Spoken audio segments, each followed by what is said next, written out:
Part 2. Other Worlds. O brave new worlds that have such people in them. Part 2. Other Lands. 13. How I had a vision of Lineland. It was the last day but one of the 1999th year of our era, and the first day of the long vacation. Having amused myself to a late hour with my favorite recreation of geometry, I had retired to rest with an unsolved problem in my mind. In the night, I had a dream. I saw before me a vast multitude of small straight lines, which I naturally assumed to be women, interspersed with other beings still smaller and of the nature of lustrous points, all moving to and fro in one and the same straight line, and, as nearly as I could judge, with the same velocity.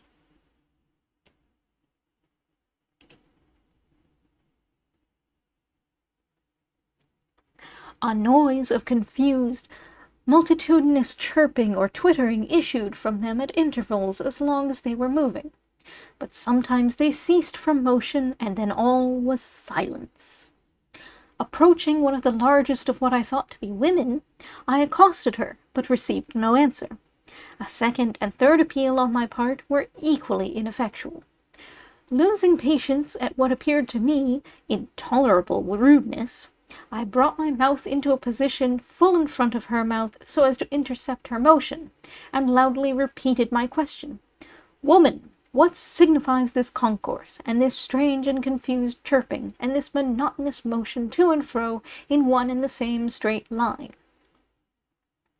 "I am no woman," replied the small line. "I am the monarch of the world. But thou, whence intrudest thou into my realm of Lineland?" Receiving this abrupt reply, I beg pardon if I had in any way startled or molested his Royal Highness, and describing myself as a stranger, I besought the king to give me some account of his dominions. But I had the greatest possible difficulty in obtaining any information on points that really interested me, for the monarch could not refrain from constantly assuming that whatever was familiar to him must also be known to me, and that I was simulating ignorance in jest. However, by persevering questions I elicited the following facts.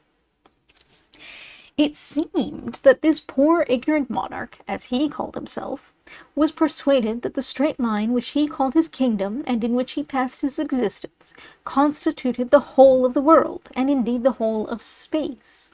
Not being able either to move or to see, save in his straight line, he had no conception of anything out of it. Though he had heard my voice when I first addressed him, the sounds had come to him in a manner so contrary to his experience that he had made no answer. "Seeing no man," as he expressed it, and hearing a voice as it were from my own intestines. Until the moment when I placed my mouth in his world, he had neither seen me nor heard anything except confused sounds beating against what I called his side, but what he called his inside or stomach. Nor had he even now the least conception of the region from which I had come. Outside his world, or line, all was a blank to him. Nay, not even a blank, for a blank implies space. Say, rather, all was non-existent. His subjects, of whom the small lines were men and the points women, were all alike confined in motion and eyesight to that single straight line, which was their world. It need scarcely be added that the whole of their horizon was limited to a point, nor could anyone ever see anything but a point. Man, woman, child, thing, each was a point to the eye of a Linelander. Only by the sound of the voice could sex or age be distinguished. Moreover, as each individual occupied the whole of the narrow path, so to speak, which constituted his universe, and no one could move to the right or left to make way for passers-by, it followed that no Linelander could ever pass another. Once neighbors, always neighbors. Neighborhood with them was like marriage with us. Neighbors remained neighbors till death did them part. Such a life, with all vision limited to a point, and all motion to a straight line, seemed to me inexpressibly dreary, and I was surprised to note the vivacity and cheerfulness of the king. Wondering whether it was possible, amid circumstances so unfavorable to domestic relations, to enjoy the pleasures of conjugal union, I hesitated for some time to question his Royal Highness on so delicate a subject. But at last I plunged into it by abruptly inquiring as to the health of his family. "My wives and children," he replied, "are well and happy." Staggered at this answer, for in the immediate proximity of the monarch, as I had noted in my dream before I entered Lineland, there were none but men, I ventured to reply, "Pardon me, but I cannot imagine how your Royal Highness can at any time either see or approach their Majesties, when there are at least half a dozen intervening individuals, whom you can neither see through nor pass by. Is it possible that in Lineland proximity is not necessary for marriage and for the generation of children?" "How can you ask so absurd a question?" replied the monarch. "If it were indeed as you suggest, the universe would soon be depopulated. No, no, neighborhood is needless for the union of hearts, and the birth of children is too important a matter to have been allowed to depend upon such an accident as proximity. You cannot be ignorant of this, yet since you are pleased to affect ignorance, I will instruct you as if you were the veriest baby in Lineland. Know then that marriages are consummated by means of the faculty of sound and the sense of hearing. You are, of course, aware that every man has 2 mouths or voices, as well as 2 eyes, a bass at one, and a tenor at the other of his extremities. I should not mention this, but that I have been unable to distinguish your tenor in the course of our conversation." I replied that I had but 1 voice, and that I had not been aware that his Royal Highness had 2.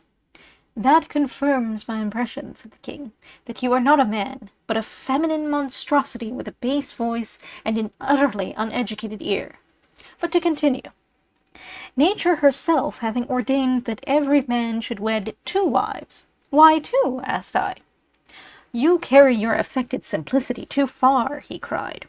"How can there be a completely harmonious union without the combination of the 4 in 1, viz., the bass and tenor of the man, and the soprano and contralto of the 2 women? But supposing," said I, "that a man should prefer 1 wife or 3? "It is impossible," he said. "It is as inconceivable as that 2 and 1 should make 5, or that the human eye should see a straight line." I would have interrupted him, but he proceeded as follows. "Once in the middle of each week a law of nature compels us to move to and fro with a rhythmic motion of more than usual violence, which continues for the time you would take to count 101. In the midst of this choral dance, at the 51st pulsation, the inhabitants of the universe pause in full career, and each individual sends forth his richest, fullest, sweetest strain. It is in this decisive moment that all our marriages are made. So exquisite is the adaptation of bass to treble, of tenor to contralto, that oftentimes the loved ones, though 20,000 leagues away, recognize at once the responsive note of their destined lover, and penetrating the paltry obstacles of distance, love unites the 3. The marriage in that instant consummated results in a 3-fold male and female offspring, which takes its place in Lineland." "What? Always 3-fold?" said I. "Must 1 wife then always have twins?" "Bass-voiced monstrosity, yes," replied the king. "How else could the balance of the sexes be maintained if 2 girls were not born for every boy? Would you ignore the very alphabet of nature?" He ceased, speechless for fury, and some time elapsed before I could induce him to resume his narrative. "You will not, of course, suppose that every bachelor among us finds his mates at the first wooing in this universal marriage chorus. On the contrary, the process is by most of us many times repeated. Few are the hearts whose happy lot it is at once to recognize in each other's voices the partner intended for them by Providence, and to fly into a reciprocal and perfectly harmonious embrace.